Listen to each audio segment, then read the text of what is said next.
Hello and welcome back for another episode of Thrive Time. I'm Eric Edmeades. I'm your host, and today we're going to talk about one of my favorite and most delicious subjects in the world, in history, and that is sleep. We're going to talk about how to sleep better and why it's really important to do that. Stay tuned.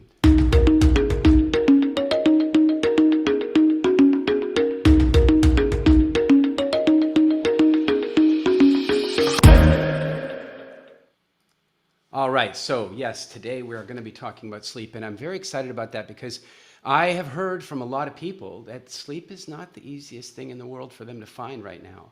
And I want to tell you that it is one of the most important things that you could be doing right now. Your immune system is dependent upon it. Even your digestion likes it. Every aspect of your body, your cells like to be repaired by it. So what I wanted to do is find you somebody who could really address this issue. And I am super glad today to be able to bring you guys Dr. Michael Breus. He is a true sleep expert. He's so committed that I swear he's fallen asleep in some of the meetings. I'm kidding. He's never done that. He's never done that. It's just a bit of a joke. But I'm really excited to have him here because what I want us to walk away with here today is two things. One is a real understanding of how important it is, because it's my belief that one of the reasons we don't get enough sleep sometimes is we just don't get how important it is. And then for those of us who do understand how important it is, sometimes we don't have the very best strategies for making it happen. And so I am really excited today to be able to bring you guys an expert that can help us with both of those things. Michael, it's super big pleasure to have you here on the show. Please say hello to everybody. Thank you so much, Eric. And it's a true honor to be here on your show today. I'm just excited to spread the good word about good sleep. It's important, it's really crazy when the whole lockdown thing kind of started, and Right. I'm like anybody else. I'm human. I get a little adrenaline here and there, and my sleep wasn't.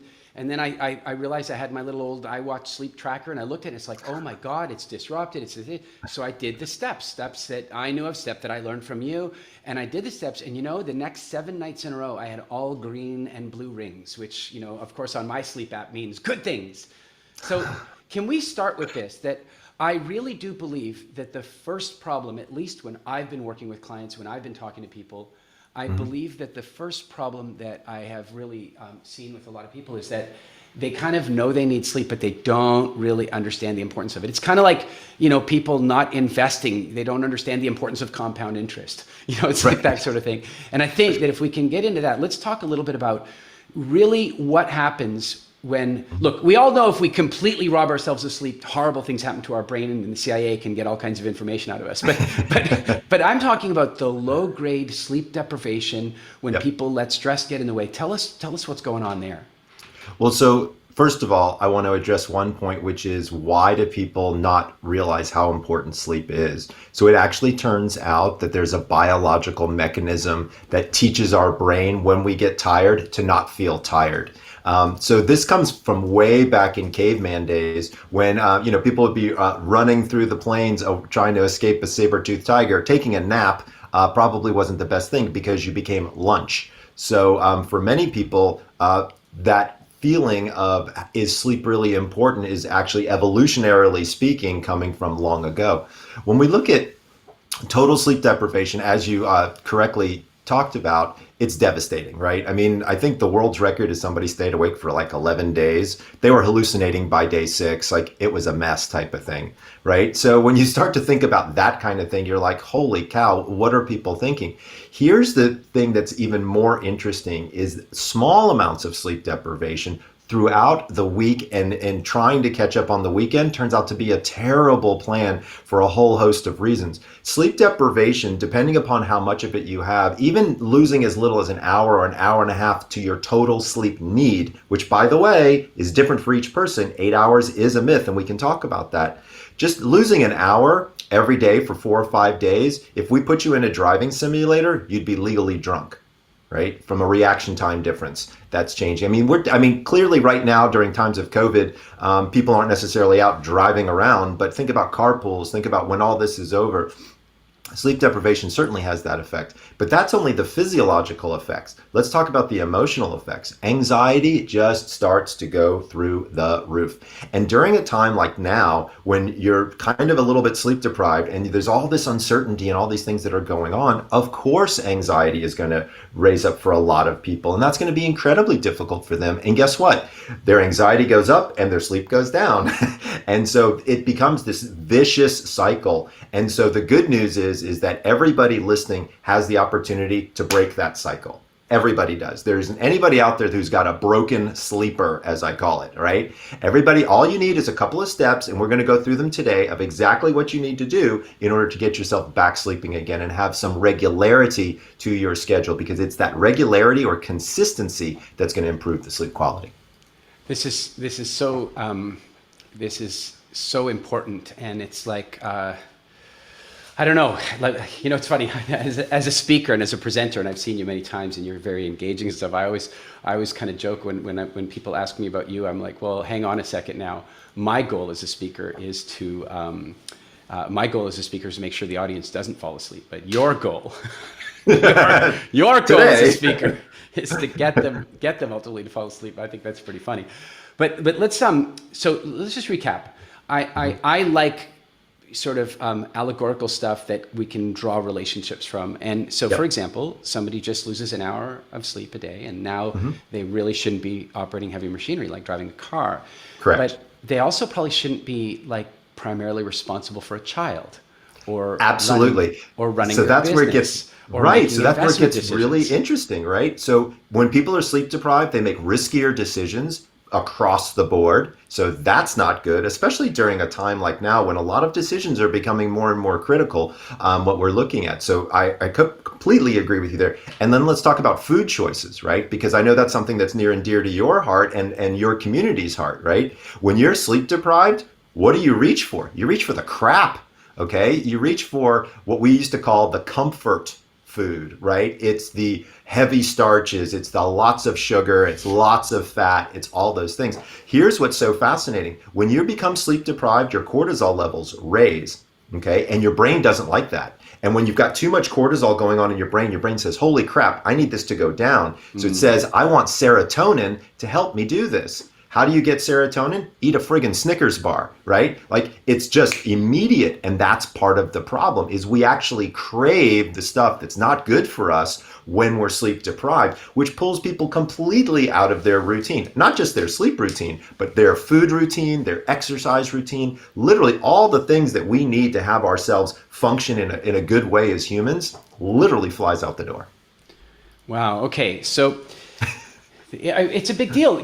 By the way, one of the things is weight loss even. I mean, think about that. Like, I know you're aware of it, but this is something we talk with our WildFit clients about all the time, is if weight loss is a goal, cortisol is the enemy of weight loss in the simplest sense.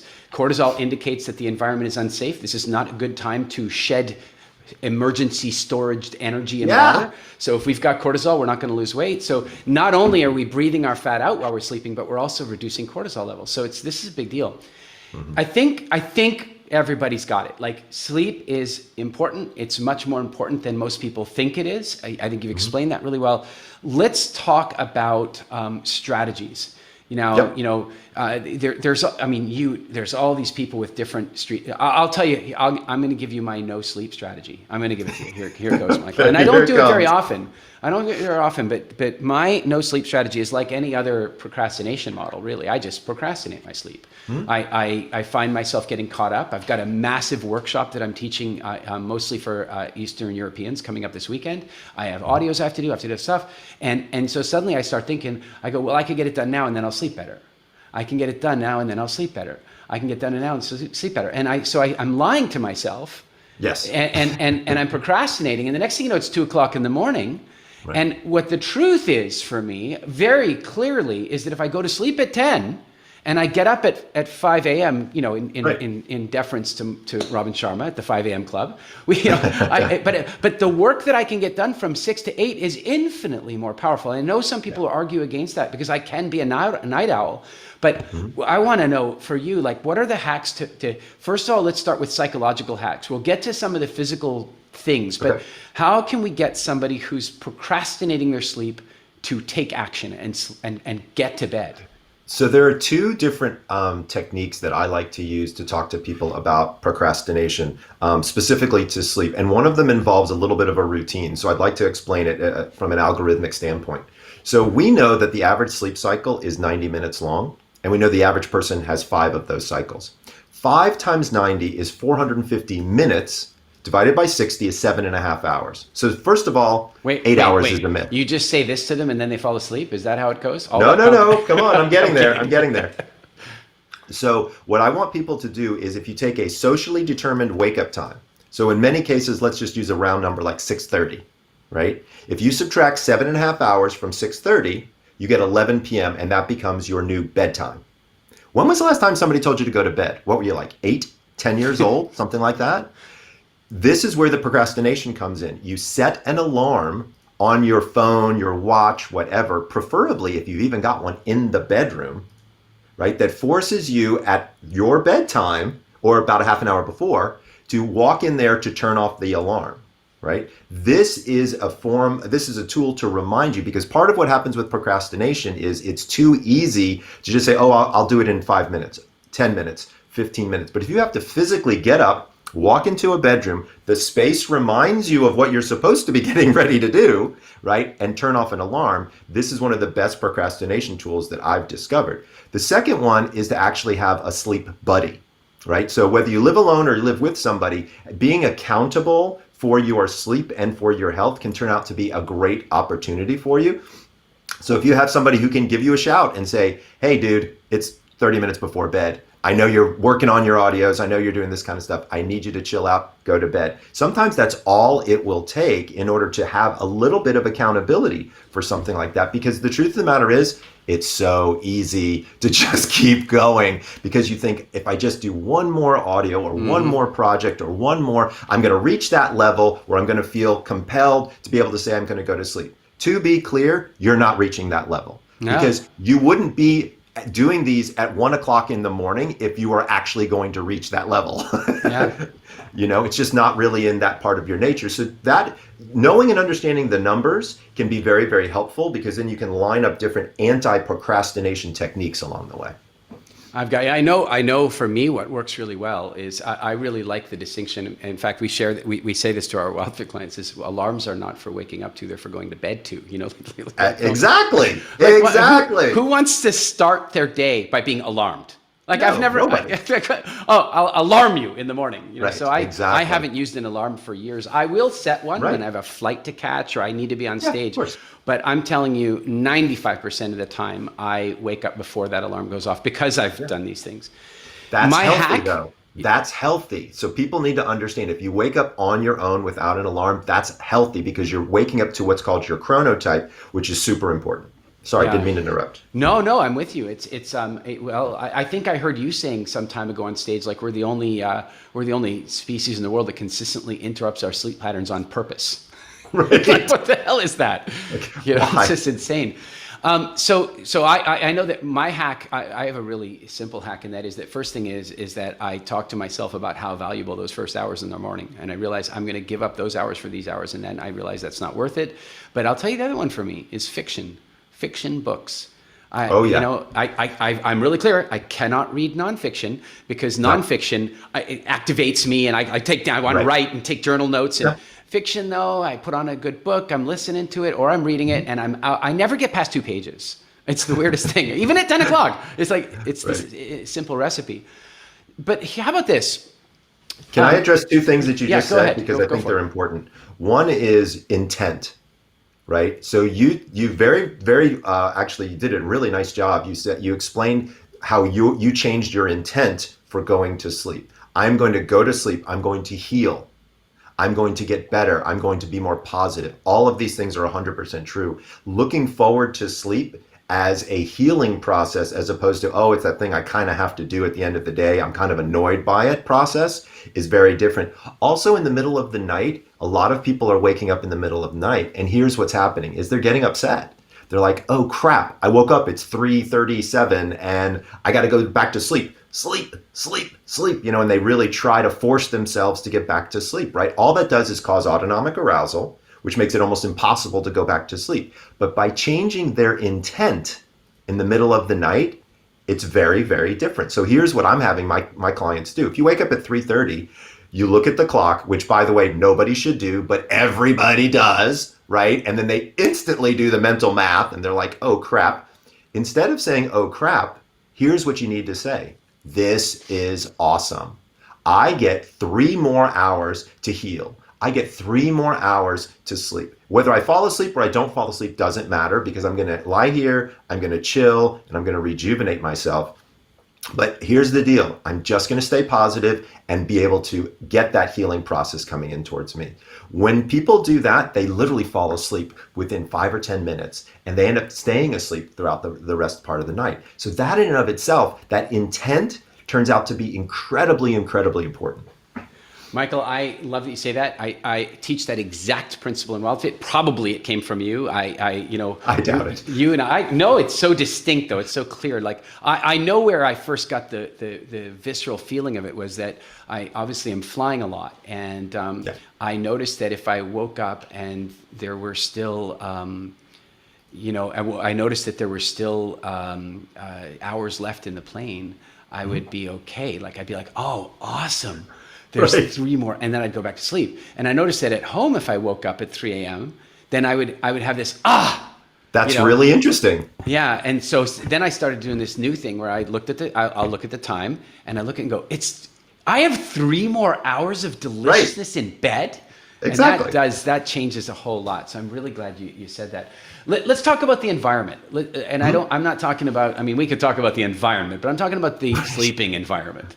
Right. What are some things that we can do to improve our, improve our falling asleep, staying asleep, getting back to sleep, that sort of thing? Sure, absolutely. So light is probably the first thing that we need to talk about. So how does light affect us and what does that mean? So light, in particular, a particular wavelength of light called blue light is a light that actually is very, very important because when it hits certain cells in our eyes called melanopsin cells, it turns off the melatonin faucet in our brain.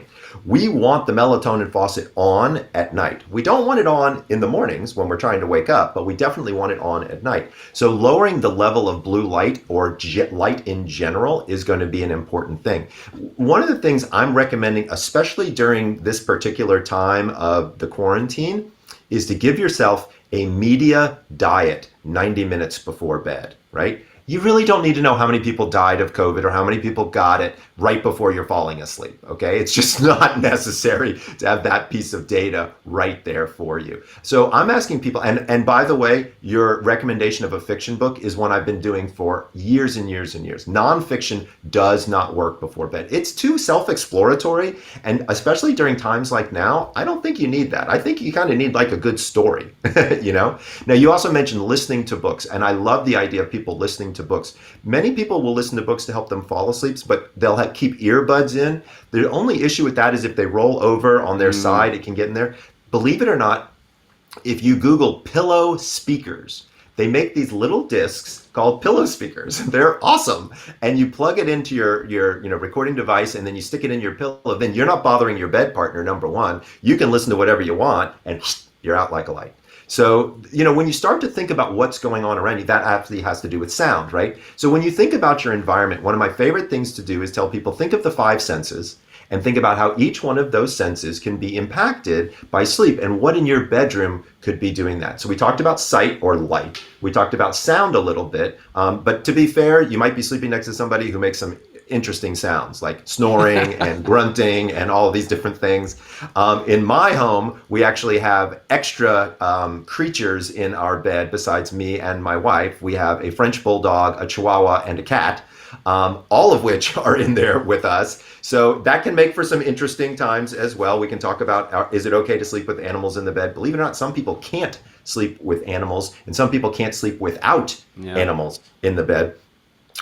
So we talked about sound, but again, thinking about snoring, that can be a big one. You need to think about weight loss because that can definitely help with snoring. Snoring is actually an early sign of sleep apnea in many cases, which can be a very devastating sleep disorder.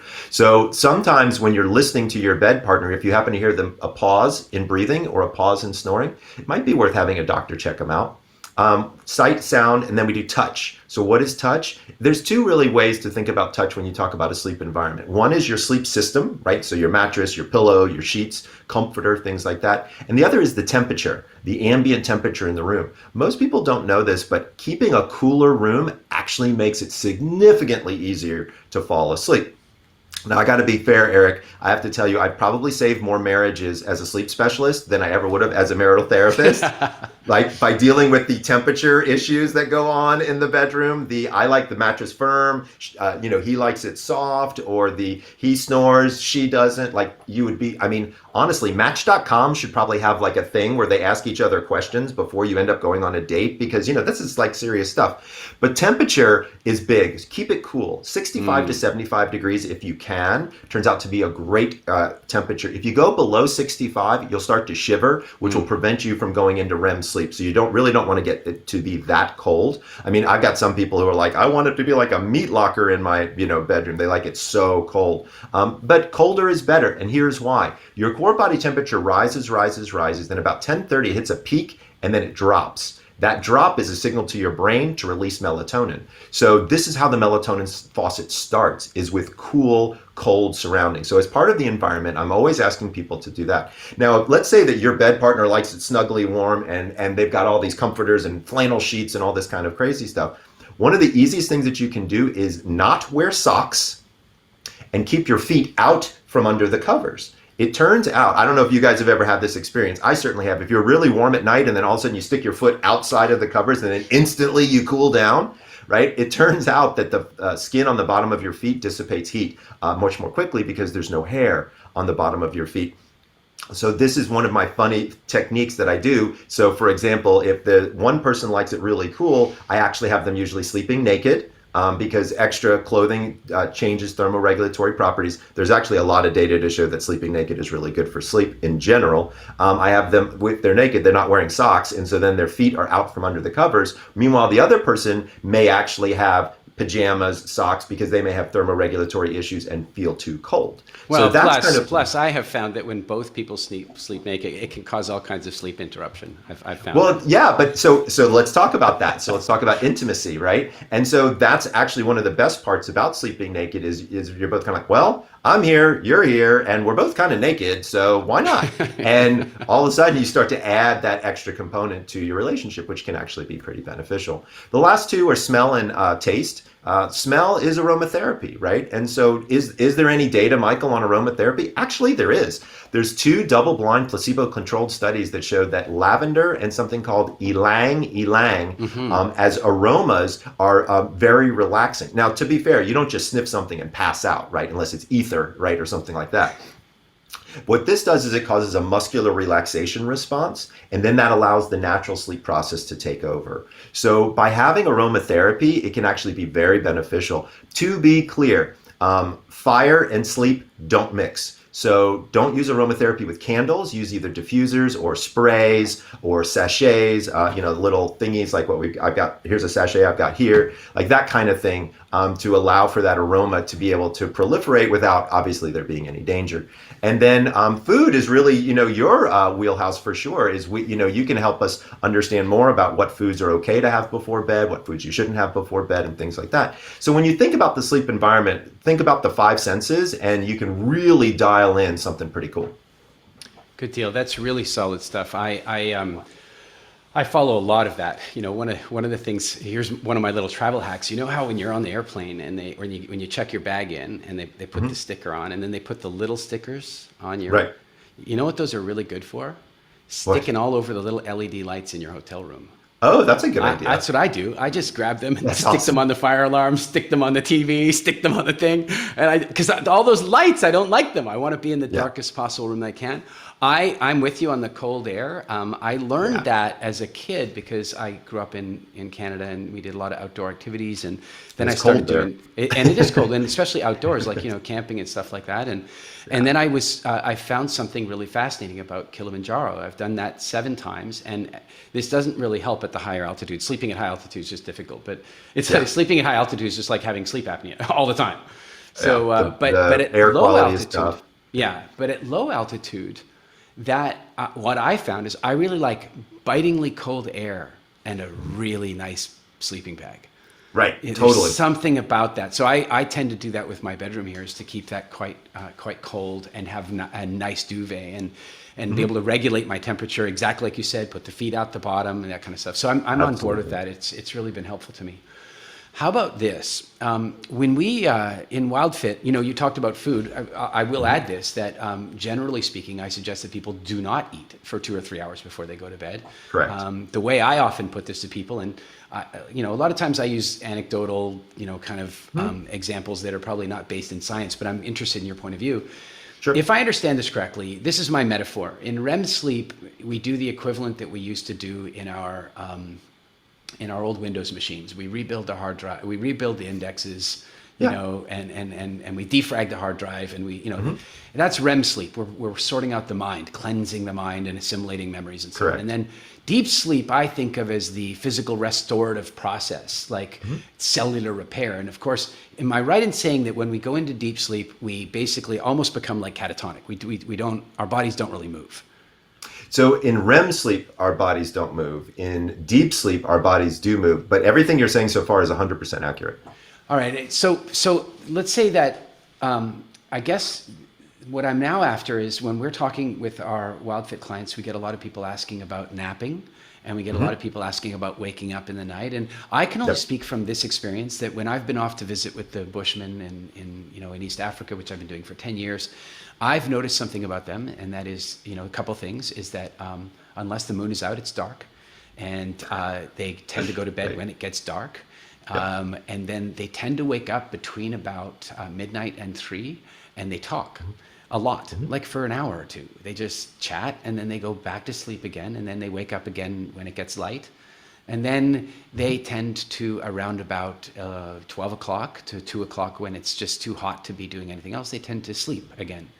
And they seem to be rocking the sleep cycle. And so I wonder how you feel, because I know a lot of people have this, like, I got to get my 8 hours. And I swear that half the problem is that limiting belief, because if they have the limiting belief they need 8, and then something happens where they only get 6, and they wake up only having had, then they give themselves a negative signal. And it's like, so what about those sleep Absolutely. patterns? How should we figure out our sleep pattern? So let's start with me. Okay. So remember the experiment that I talked about earlier, where I said, take your socially determined wake up time, subtract 7.5 hours, and that becomes your new bedtime, right? So I said 6:30 and 11 becomes your bedtime. So I tried this, and it failed miserably. And I'll tell you why. I went to bed at 11 and I woke up at 5:30. Okay. Did it a second night, went to bed at 11, woke up at 5:30. To be clear, I'm not a morning person. And the only thing I hate more than mornings are other morning people. They're just too damn chipper. Right? In the mornings, I can't stand it. So I had no interest in being up at 5:30 in the morning. So I said, okay, screw it. I'll go to bed at midnight and see what happens. Went to bed at midnight, woke up at 6:30. That's more along the lines of what I wanted to do. I'm the sleep doctor, Eric, and I'm only sleeping 6.5 hours a night. Okay, what's going on here? Guess what? My body doesn't need more than 6 hours a night. People need to just completely disregard the idea of 8 hours as a must-have. Believe it or not, the National Sleep Foundation has now said 7 to 9 as a range actually makes a little bit more sense. So there's a lot more give there. But to be fair, if your sleep is consistent, and I've actually got a 5-step plan for all of our listeners and viewers that they can follow. If your sleep is consistent, I can actually show you how to shrink that sleep schedule, and you actually get higher quality and less quantity, which actually turns out to make your body more efficient, which is exactly what's happening with a lot of the Bushmen that you've been dealing with over the years, right? And it's fascinating. And by the way, that whole idea of that multiple awakenings throughout a 24-hour period, this is not new, right? I mean, obviously they're a almost not prehistoric, but they're a very different type of environment and different type of community than what we are currently living in, and they've been able to adopt it. What happened with us? Well, when we were back in an agrarian society, people would go to bed when the sun went down. They'd literally wake up between midnight and 2 o'clock in the morning. They'd have another meal. They might have intimacy with their bed partner. They check on the family because everybody lived in a great big house. Then they'd go back to sleep, and then they'd wake up when the sun came up. They'd till the fields, do all those things, and in the middle of the day when it got too hot, what would they do? They'd pull over to the side and they'd rest. So, and let's be honest, people have been doing this in Latin American countries called the siesta for a gazillion years, right? So thinking about sleep as all one time and only one amount, honestly, that is prehistoric thinking. I would argue that that's really not, number one, how our bodies react, but number two, it's really not what our bodies need. And people need to stop with those confining ideas. Everybody's sleep is individual, right? It's just like an exercise routine. Like it would just be like saying, okay, everybody out there needs to figure out how to bench press 200 pounds. That's what's going to make everybody, fit is 200-pound bench press. Well, we all know that that's complete horse crap, right? It doesn't work that way. Everybody has different individual diets, has different individual exercise routines. You should have individual sleep, right? And so running this experiment by taking that socially determined wake up time and going backwards, all you're doing is playing around with it. The goal here is to wake up just like you do, Eric, without an alarm. So that's what happens with me. I go to bed right around midnight, and I swear to you, 6:13, for some reason, every single freaking morning, 6:13, I literally open my eyes and bam, that's what it says on the clock. And I'm getting up and getting the dogs ready. Like that's what we do at our house. So like, I want people to understand there's a lot of flexibility and a lot of play with this, but don't go crazy. You don't want to shorten it. You want to allow your natural sleep rhythm to evolve and come out, and then respect it, follow it. Really get involved with your natural sleep rhythm, because literally every other aspect of your life will improve if you do. I am with you all the way. And I'll tell you, one of the things that I think a lot of times people feel like they're going to affect their waking up time by changing their go to sleep time. But I don't think they realize that it's a two-way relationship. You can affect your going to sleep time with your waking up time. So Absolutely. I used to be, and I'm talking 25 years ago, I used to be a total snooze button junkie. Oh, it's the worst, dude. It's the worst. The snooze button and I had an intimate relationship. I have determined in my so far fairly long life that there are two types of snooze button users. There's amateurs, and those are the kind of people who, they kind of, they start to fall asleep. Or start to wake up, and then they hear the alarm and they kind of go like this. It's like, and they kind of fumble around for it. Not me. I was a professional. I'd be there sleeping, alarm goes off, bam! I mean, first time, every time, snooze button hit, done. But then I'd do that 4 or 5 times. And then I began to realize what I was doing was lying to myself. That I don't even call it a snooze button anymore. It's the lie to yourself button. I love that. I'm going to start to use that. I've got to use that one. It's no longer the snooze button. It's the lie to yourself button. It is. And you gotta think, Michael, I hope this helps you, because honestly, this has helped me and many of my clients, because it goes like this. It's not just the lying in that moment. It's the lying at the point of setting the alarm at a time you knew you weren't going to get up. You have to lie the night before. You have to go, I'm going to set my alarm for 6. Why? Because I have to be up by 7. I mean, that's the first lie, right? And then, absolutely. Then you hit the lie. You know what woke it up for me one day? I found this really cool alarm clock, and it had wheels. And the clocky? You hit the snooze button, and it launches itself off your bed, and it goes and hides somewhere in the house. And you know what's crazy? I never even bought one. I just saw the commercial for it once, and my addiction to the snooze button was over. But what really happened for me is when I got to a place where I made the commitment that if I had to be up, I would get up. And I needed to do that for about 6 weeks. And then that was it. I was done with alarms. I woke up before it. I'd conditioned myself. Yeah, so I'll tell you my story of how I ended up conditioning myself, which wasn't too dissimilar, because there was definitely a time in my life where I was a snooze button addict, as I like to call them. Own a Chihuahua, and you will never sleep past the time when your Chihuahua wants to go out in the morning again. Trust me on this one. So I have a little guy, Sparky, and he comes right over in the morning, and he needs to go out, and he's very good about it. If I don't take him out, he'll just pee right there in my bed. So I'm very well aware of how to get up and get out from the snooze button. But I love that, the lie to yourself button. Hey, Eric, can I do something real quick? Can I give people 5 steps? Absolutely. Let's jump in. Make it happen. I want to show people exactly what I'm talking about. And these are super straightforward, very easy, and everybody can start these tonight. So step number 1 is to stick to one wake-up time. So commit to it. And since that's what we're talking about, that's why I wanted to jump into this. Pick your wake-up time, and that's yours. 7 days a week, okay? There's a reason for this. The more consistent your wake-up time is, the more consolidated your sleep becomes. You get better quality sleep, right? So number 1, stick to one wake-up time. Number 2 has to do with caffeine. Stop caffeine by about 2 p.m. Most people don't know this, but caffeine has a half-life of 6 to 8 hours. Since the average bedtime, at least here in the United States, is around between 10 and 11 o'clock, if I choose two and you're a metabolizer at 8 hours, that makes at least half of it out of your system, which allows for you to be able to fall asleep a little bit easier. Now, I know there are some people who are going to be watching this and they're going to be like, huh, sleep doctor. He doesn't know what he's talking about. I can have a cup of coffee at 6 o'clock in the evening and go to sleep by 9.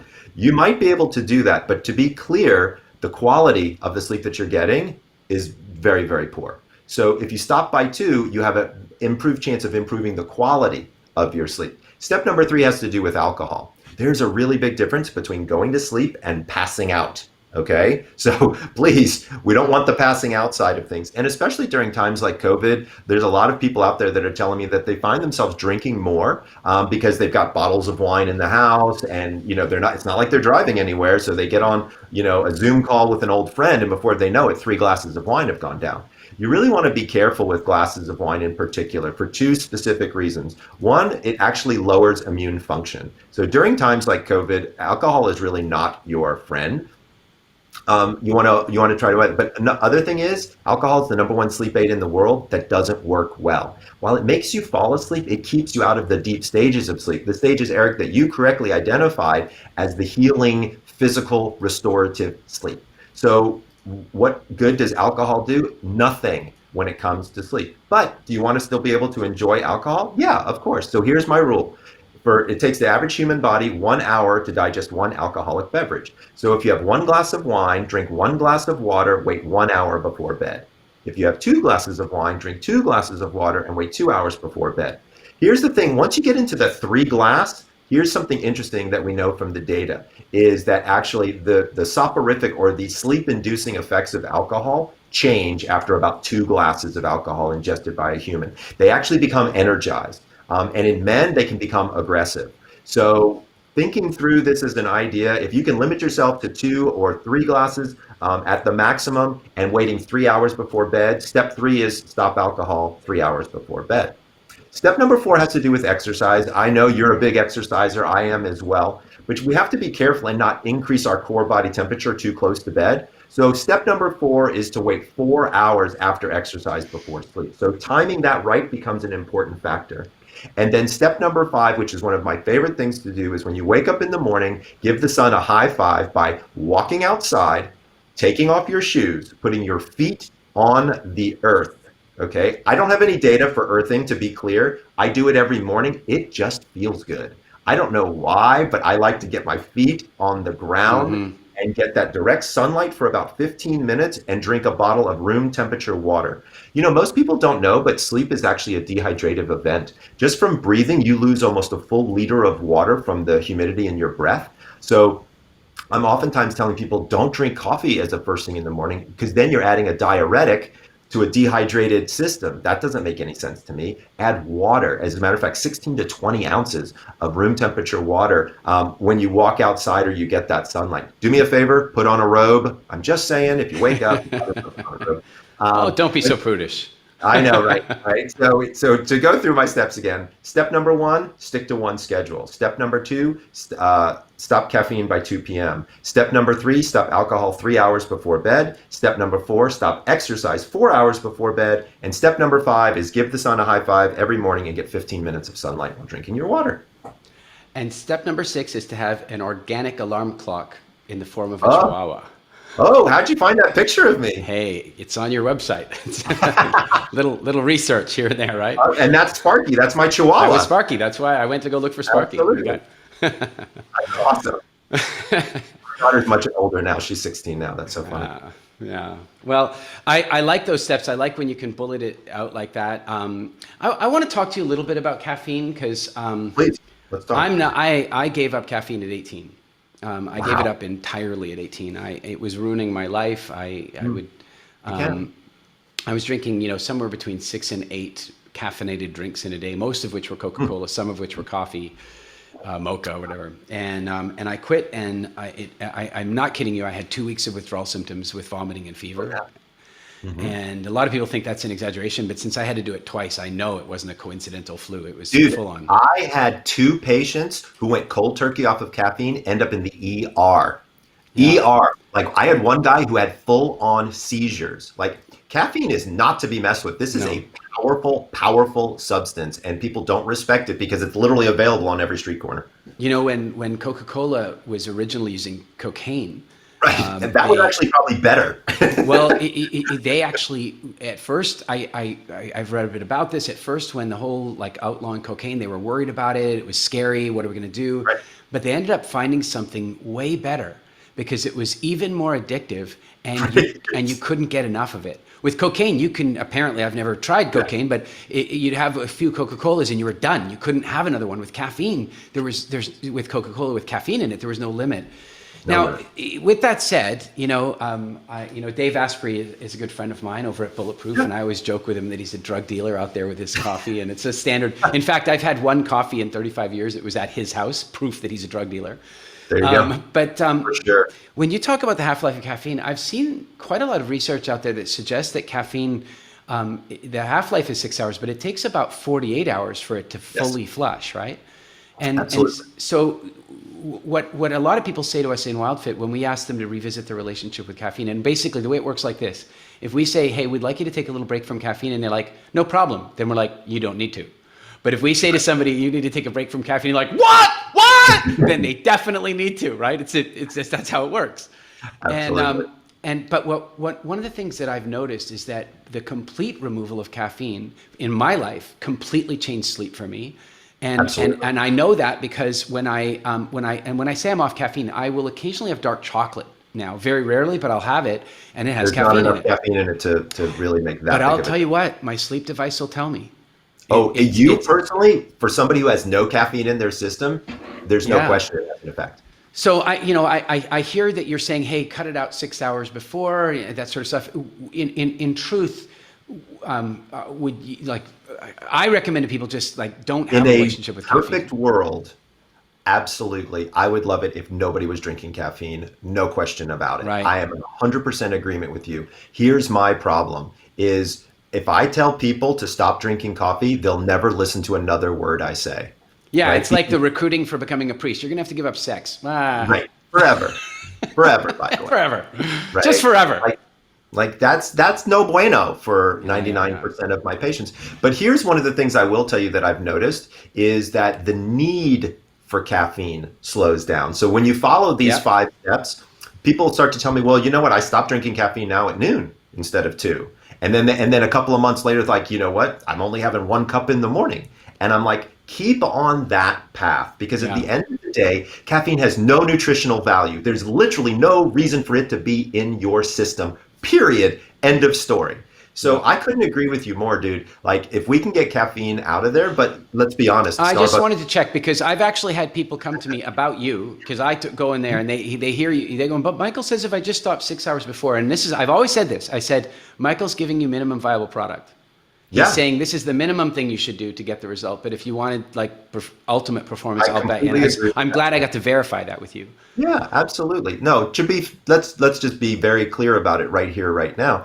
Caffeine is completely irrelevant in the health of a human. Period. End of story. There's no need for it. Can caffeine be an effective substance to be used in certain circumstances? As a Of hack? course it can. Yeah. Of course it can. I totally understand that. But when people are regularly using caffeine, their body is adapting to it. It is absolutely positively having an effect on your sleep cycle. And to be fair, same with alcohol. Okay? I have patients who turn to me and they say, Michael, I stopped drinking alcohol, and you know what? Miraculously, my sleep got better. I'm like, no, duh. I mean, it's like, Yeah. come on. So what I try to do is give people ideas on how to begin to shape their start. behavior, right? Because if I tell people, hey, just go cold turkey, nobody's going to be able to do it. No, they're not. They're not. And again, it's going to be a disaster. I'll give you a bit of a clue for people who do want to give up caffeine if you run into them. This is something that we discovered over the last 6 years. It's not enough that I can give you anything clinical on this, but this is a very strong theory that I have, and that is that withdrawal symptoms are amplified by malnutrition. And so one of the reasons that people struggle when they give up caffeine is that there's some other malnutrition thing going on. They may be dehydrated, or they may be missing key vitamins, minerals, fats, proteins. And the weirdest thing is, and this happens to us like it is a matter of course, it's like a daily occurrence for us, is that people come through WildFit, they change their relationship with food, and then they stop wanting it. Like, Right. and then they quit and they go, they're like waiting for the headaches to begin. They're like going, where, and then it doesn't happen. And I suspect that a lot of times that withdrawal is about other things not being in balance. Yeah, I would. One of so looking at it from a science perspective, my first thought on that would be magnesium. So we know that caffeine depletes the body of magnesium. We know that magnesium is direct relationship to many things like headaches, migraines, things of that Right. nature. So one of the first things, like when you said that, my mind went to, I wonder if it's the magnesium that's causing some of those, issues of those withdrawal issues. For people who are trying to withdraw from caffeine. And of course, magnesium is one of those things we have to eat. Our body doesn't produce it. And unfortunately, unless you're working in your environment and you're just going to the regular old, grocery store, most of the soil's been over-tilled, like Yeah. the magnesium's not getting up through the root systems and into the vegetation, which is what we consume. So, finding those great sources of magnesium, which you have done a brilliant job of, is really important, and it's definitely something you would want to do in that situation. Hey, I'll go a step further than that. I'm not a big fan. You'll notice that WildFit currently doesn't have a supplement brand, and we will eventually, but only vetted. And what I mean by that is that I know a lot of people in this industry have supplement brands because, frankly, that's like 70% of the revenue. It's a Right. massive profit center, and I've never been curious about that. I've been curious about actually getting people the result. But I will tell you that in as much as I believe that we should be doing the very best we can to get that stuff through whole food sources when we can, I made a decision during COVID. I said there's certain things that I want to make sure that I'm really stocked up on. And like I'm talking over a month ago, I ordered a bunch of liposomal, vitamin C, I got some Yep. zinc, I got some Yep. magnesium. And I did a little bit of Those are the reading. three I would get. There you go. And I did a little bit of reading, and I was taking them in the mornings, but I somewhere along the line, it might have been in research for you coming on the show, it might have been something you'd written about, but I'd read somewhere, take the magnesium at night before you go to bed. And so I switched and I started taking the magnesium, 2 pills. I can't remember the size of them. I don't have them. Oh, actually, no, they're not here. But I take 2 pills of them before I go to bed, and immediately my sleep rings closed. Like Yeah. it improved my quality of sleep by 20 to 30%. And I'll share something else is that I used to use melatonin for that. And, because I travel a lot. So I would use I melatonin. know. And boy, I'll never do that again. I'm telling you, we were Dude, in the San last time Diego. I saw you in Portugal, I told you not to do that again. I tell you, I did it. I don't, I think I'd stop. I'm hoping I'd stop by then. But about 2 years ago, I had a full on anxiety attack. I mean, I'd Oh. heard about people having anxiety attacks, but I'd only ever had them twice before up on Kilimanjaro with it's a reasonable place to have anxiety attack. It's, Absolutely. you're talking about, You're at the top of the world, for you're at the God's top sake. of the world. There's half the oxygen you're used to. It's freezing cold outside. It's fair game to have an anxiety attack on Kilimanjaro. But I had one Totally. in Oceanside outside San Diego. It's sea level. Like, what the hell's going on? And then suddenly I realized something. I use melatonin on Kilimanjaro. It was never about the altitude. And then I did some research and found out melatonin has a side effect of intense short bursts of anxiety. It can, absolutely. It was incredible. I will never do that again. Yeah. Magnesium is To be fair, my to be choice. fair, not everybody has that reaction. I'm So sure. I don't want to say nobody should ever use melatonin. There are appropriate uses for it and inappropriate uses for it. But magnesium is absolutely positively a Good super deal. positive way to go. One thing I wanted to share with your tribe here for a second is I found a unique way to get your magnesium that you don't have to do it in a pill form. I call it banana tea. So bananas are loaded with magnesium, but it turns out that the peel has 3 times the amount of magnesium as the fruit itself. So if you get an organically grown banana, just wash it off, cut off the tip and the stem, cut it in half, leave the fruit in it and the peel on, and put it into about 3 cups of boiling water. Boil it till it turns brown and drink the water. It's loaded with magnesium. As my daughter, whose picture you showed a moment ago, she says, "Dad, it's really banana-y." So you have to really like the flavor banana because there she is. It's a pretty potent banana flavor for sure. But this is great, number one, because you can give it to seniors, you can give it to children. It doesn't interact with any medications or any other supplements, so you don't really have to worry about side effects. I had one mom, it was really kind of cool. She made a big pitcher of it in the beginning of the week, and then she poured it into popsicle molds, and she gave it to her kids as a treat for after dinner, and they all like passed right out. It was perfect. That's really cool. And what about well, there's another thing. We did some research. Funny enough, one of my companies did some market research for a client that manufactures magnesium products. And one of the things that we did about $30,000 worth of deep dive research into magnesium, totally unrelated to WildFit. This was separately outside. But here's what we found out is that magnesium apparently absorbs through the skin even better than through the digestive system. Yep. And so magnesium salt baths and magnesium creams and that kind of stuff you're with me on that. Oh, there's no question about it. I mean, because of the size of the molecule and where it needs to travel, it makes a lot of sense to do it topically. But here's the thing. Some people like creams and lotions and potions. Some people are like, I just want a pill. Some people are like, I just want to drink banana tea, Michael. So the goal is to get, I don't care how you get your magnesium, just get it. Right? I'm throwing 47 bananas in the hot tub. I'm gonna be the tea. There you go. I love it. 47 bananas in the hot tub. That sounds like a good night. Okay, let me backtrack because there's something you had mentioned earlier that got me thinking a little bit, and it was talking a little bit about alcohol absolutely isn't a great sleep aid, except I'm going to suggest that one of the problems, at least in my impression, is that two things that are phenomenally good sleep aids are terrible for sleep. And I just want to check this with you to see. So I think alcohol is a phenomenal sleep aid for falling asleep, but then disastrous sleep follows. And I think there's another thing like that. And by the way, I say that as somebody who hasn't had alcohol for 34 years or something like that. So it's not, I'm only anecdotally saying that from my past memory. So I want to run that past you. But then the other one is, and this is fascinating, is a hot bath is a great way to fall asleep, but not a great way to have good quality sleep. So it's in a sense, both of those things can be, at least in my experience, they could be good sleep aids for the falling part, but not for the maintaining. So I want to correct you on one thing. Please. So alcohol does make you feel sleepy, and that has to do with the effects of alcohol on your brain, killing brain cells, things like that. And so what actually happens is it lowers your anxiety before bed, and then the natural sleep process has a tendency to take over. And when you drink too much, what happens is your brain is like, hold on, I can't repair because you're destroying cells. Right. So the alcohol is destroying the cells quicker than the body can repair the cells. So it's no bueno, right? Right. It does make you feel sleepy and again cause that heavy eyelid, that slowing down of the musculature, all of those effects which are reminiscent and you think about this is how I should start to feel as I'm falling asleep. But to be fair, it's pretty false. That's my point. That's what I'm trying to say is that it appears to be a sleep aid, but it's not.